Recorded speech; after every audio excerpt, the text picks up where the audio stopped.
Zamyslenie sa nad nedeľným evanjeliom pre deti.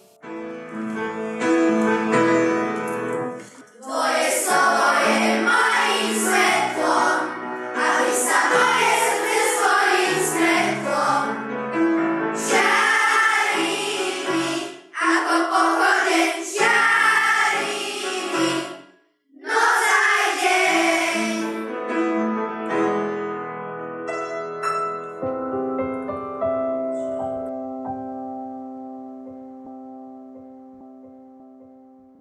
Z Evanjelia podľa Jána. Večer v ten istý prvý deň v týždni, keď boli učeníci zo strachu pred Židmi zhromaždení so zatvorenými dverami, prišiel Ježiš, stal si doprostred a povedal: Pokoj vám. Čo?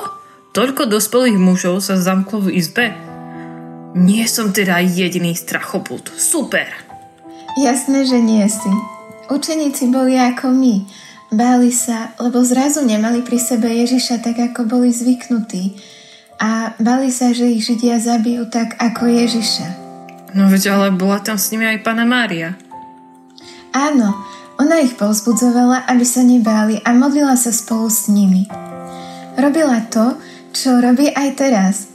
Stále nás pozýva k modlitbe a dodáva nám odvahu, keď sa bojíme. Je s nami ako matka, a tak stála aj pri učeníkoch.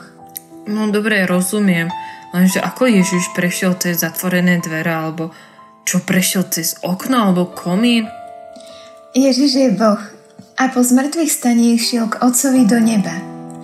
A v nebi už neplatia také zákony ako tu. Nemusel otvoriť dvere a nevadilo mu ani to, že sú dvere zamknuté, lebo on vie prejsť aj tak. Tu na zemi platia prirodzené zákony, že napríklad nemôžeme prejsť cez zatvorené dvere, alebo cez stenu, alebo že nemôžeme byť na dvoch miestach naraz. Ale v nebi to neplatí, tam je úplne iný život a iné pravidlá. Yes! Už sa na to nebo teším. Rada o ňom počúvam. Mária, ty, ktorá nám prinášaš útechu a zhromažďuješ nás pri Ježišovi. Oroduj za nás.